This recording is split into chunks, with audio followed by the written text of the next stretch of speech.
Golden ચોકડી પાસે truck પાછળ બસ ઘૂસી જતા 8 જણ ઇજાગ્રસ્ત થયા હતા, જ્યારે 2 જણાનું મૃત્યુ નિપજ્યું હતું। વડોદરામાં ગઈકાલે મોડી રાત્રે ટ્રાવેલ્સ અને ટ્રક વચ્ચે અકસ્માત થતા 2 જણાના મૃત્યુ નિપજ્યા હતા।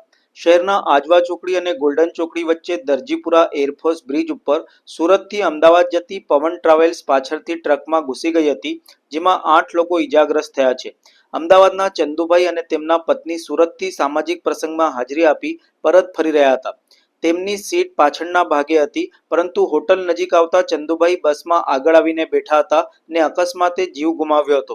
જો તેઓ પાછળ બેસેલ હોત તો કદાચ બચી ગયા હોત।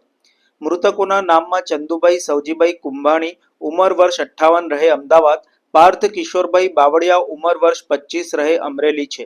ઇજાગ્રસ્તોના નામમાં કમલેશભાઈ શંભુભાઈ પ્રજાપતિ ઉંમર 46 રહે અમદાવાદ, કમલચંદ ચંદન બહાદુર વિશ્વકર્મા ઉંમર 44 રહે ગાયત્રીનગર ન્યૂ રાણીપ અમદાવાદ, જિગ્નેશભાઈ મહેન્દ્રભાઈ પટેલ ઉંમર વર્ષ 42 રહે Ramol plaza RTO road Vastral ગામ, ચંદુભાઈ સોજીભાઈ કુંભાણી ઉંમર વર્ષ 58 રહે સાઉથ બોપલ અમદાવાદ, પ્રિયંકાબેન ચંદુભાઈ ખોટ ઉંમર વર્ષ 25 રહે શ્યામનગર સંત કબીર રોડ રાજકોટ, વિશ્વાબેન બિપિનકુમાર રામાણી ઉંમર વર્ષ 16 સુરત, પ્રીત ઈશ્વરભાઈ ભયાણી ઉંમર વર્ષ 17 વર્ષ શ્રીનિધિ રેસિડેન્સી મોટા વરાછા સુરત, મિત જયંતિલાલ કાછડિયા ઉંમર વર્ષ 17 સુરત, જેઓ ઇજાગ્રસ્ત થયા છે। મૃતક ચંદુભાઈ કુંભાણીના પુત્ર હિરેનભાઈ કુંભાણીએ જણાવ્યું હતું કે આજે વહેલી સવારે પવન ટ્રાવેલ્સની બસ સુરતથી અમદાવાદ તરફ જઈ રહી હતી। એ સમયે વડોદરા પાસે અકસ્માત થયો હતો, જેમાં મારા પિતા ચંદુભાઈ કુંભાણીનું અવસાન થયું છે।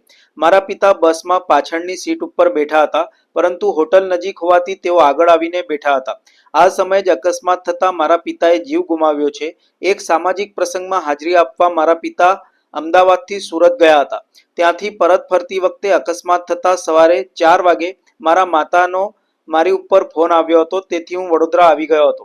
એક મૃતકના પરિવારજન નરસિંહભાઈ ભૂરાભાઈ દેસાઈએ જણાવ્યું હતું કે રાત્રિના 11 વાગે પવન ટ્રાવેલ્સની બસ સુરતથી ઉપડી હતી અને અમદાવાદ જઈ રહી હતી। આ સમયે વડોદરા બાયપાસ ગોલ્ડન ચોકડી પાસે અકસ્માત થયો હતો। આગળ ટ્રક હતી, એની પાછળ બસ અથડાઈ હતી। બસની કેબિનમાં બેસેલા 2 લોકોના મૃત્યુ નિપજ્યા છે।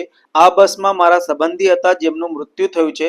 હું પણ સુરતથી કાર લઈને જઈ રહ્યો હતો, એટલે જાણ થતાં એસએચજી હોસ્પિટલ આવ્યો છું। બસ સુરતથી અમદાવાદ જતી હતી, પવન ટ્રાવેલ્સની બસ હતી અને રાત્રે 11 વાગે સુરતથી ઉપડીથી અને વડોદરા બાયપાસ ગોલ્ડન ચોકડી માટે એક્સિડન્ટ થયું અને ગોલ્ડન ચોકડી માટે આગળ ટ્રક હતો, એની પાછળથી બસ અથડાણી અને કેબિનની અંદર જે 4-5 લોકો બેઠા હતા એ 4 જણા ડેથ થઈ ગયા।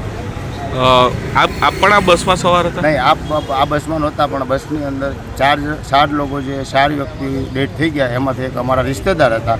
હું બી સુરત હતો, સુરતથી કાર લઈને આવતો હતો, સવારમાં નીકળ્યો હતો, એટલે માહિતી મળી એટલે અત્યારે વડોદરાની સયાજી એસએચજી હોસ્પિટલમાં અમે પહોંચ્યા છીએ। કેટલા લોકો અત્યારે એડમિટ છે સાહેબ? એડમિટ અત્યારે 4 એડમિટ તો નહીં, પણ નહીં કહી શકું, પણ 4 લોકો છે, 4.5 ને પોસ્ટમોર્ટમમાં લઈ ગયા છે। શું નામ આપનું? મારું નામ નરસિંહભાઈ ભૂરાભાઈ દેસાઈ।